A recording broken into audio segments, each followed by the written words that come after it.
নায়ক রাজ্জাকের আসল নাম আব্দুর রাজ্জাক। ১৯৪২ সালের ২৩শে জানুয়ারি রাজ্জাক পশ্চিমবঙ্গের কলকাতার টালিগঞ্জে জন্মগ্রহণ করেন। কলকাতার খানপুর হাই স্কুলে সপ্তম শ্রেণীতে পড়ার সময় সরস্বতী পূজা চলাকালীন সময়ে মঞ্চ নাটকে অভিনয়ের জন্য তার গেম টিচার রবীন্দ্রনাথ চক্রবর্তী তাকে বেছে নেন নায়ক অর্থাৎ কেন্দ্রীয় চরিত্রে। শিশু কিশোরদের নিয়ে লেখা নাটক বিদ্রোহীতে গ্রামীণ কিশোর চরিত্রে অভিনয়ের মধ্য দিয়েই নায়ক রাজের অভিনয় সম্পৃক্ততা। তিনি ১৯৬৪ সালে শরণার্থী হয়ে বাংলাদেশে আসেন। ৬০-এর দশকের মাঝের দিকে তিনি চলচ্চিত্র অভিনেতা হিসেবে পরিচিতি লাভ করেন। ৬০-এর দশকের বাকি বছরগুলোতে এবং ৭০-এর দশকেও তাকে বাংলাদেশের চলচ্চিত্র শিল্পের প্রধান অভিনেতা হিসেবে বিবেচনা করা হতো। প্রথম দিকে রাজ্জাক তৎকালীন পাকিস্তান টেলিভিশনে ঘরোয়া নামের ধারাবাহিক নাটকে অভিনয় করে দর্শকদের কাছে জনপ্রিয় পান। নানা প্রতিকূলতা পেরিয়ে তিনি আব্দুল জব্বার খানের সাথে সহকারী পরিচালক হিসেবে কাজ করার সুযোগ পান। সালাউদ্দিন প্রোডাকশনসের ১৩ নাম্বার ফেকু ওস্তাগর লেন এবং কার বউ, ডাক বাবু, আখেরি স্টেশন সহ আরও বেশ কয়েকটি চলচ্চিত্রে ছোট চরিত্রে অভিনয় করেন। তিনি ছিলেন একজন জনপ্রিয় বাংলাদেশী চলচ্চিত্র অভিনেতা যিনি নায়করাজ রাজ্জাক নামে সুপরিচিত।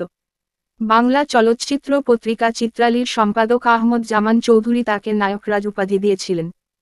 নিজের জন্মস্থান কলকাতায় সপ্তম শ্রেণীতে অধ্যয়নরত অবস্থায় মঞ্চ নাটকে অভিনয়ের মাধ্যমে তার অভিনয় জীবন শুরু করেন এবং ১৯৬৬ সালে জহির রায়হানের বেহুলা চলচ্চিত্রে নায়ক হিসেবে অভিনয়ের মধ্য দিয়ে বাংলাদেশী চলচ্চিত্রে তার অভিষেক ঘটে।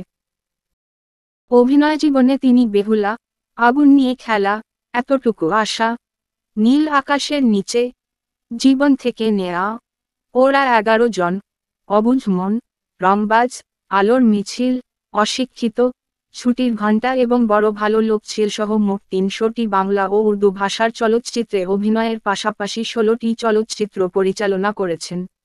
২০১৫ সালে বাংলাদেশ সরকার সংস্কৃতিতে বিশেষ ভূমিকা রাখার জন্য তাকে স্বাধীনতা পুরস্কারে ভূষিত করে। ১৯৭৬, ১৯৭৮, ১৯৮২, ১৯৮৪ ও ১৯৮৮ সালে তিনি মোট ৫বার শ্রেষ্ঠ অভিনেতা হিসেবে বাংলাদেশ জাতীয় চলচ্চিত্র পুরস্কার লাভ করেন। ২০১৩ সালের জাতীয় চলচ্চিত্র পুরস্কারে তাকে আজীবন সম্মাননা পুরস্কার প্রদান করা হয়। এছাড়াও তিনি চলচ্চিত্রে অভিনয়ের জন্য বাচসাস পুরস্কার, মেরিল প্রথম আলো পুরস্কার সহ অসংখ্য পুরস্কারে ভূষিত হয়েছিলেন। রাজ্জাক ২০১৭ সালের ২১শে আগস্ট সন্ধ্যা হৃদরোগে আক্রান্ত হয়ে মৃত্যুবরণ করেন। উনি সর্বশেষ অভিনয় করেন উনার ছেলে বাপ্পারাজ পরিচালিত কার্তুজ চলচ্চিত্রে। জীবনের সোনালী অধ্যায় শেষ করে পরপারে চলে গেলেও তিনি আছেন। যুগের লিপি মুছে গেলেও তিনি থাকবেন কোটি বাঙালির হৃদয়ে। বাংলাদেশের চলচ্চিত্রের ইতিহাসে সোনার হরফে লেখা থাকবে তার নাম।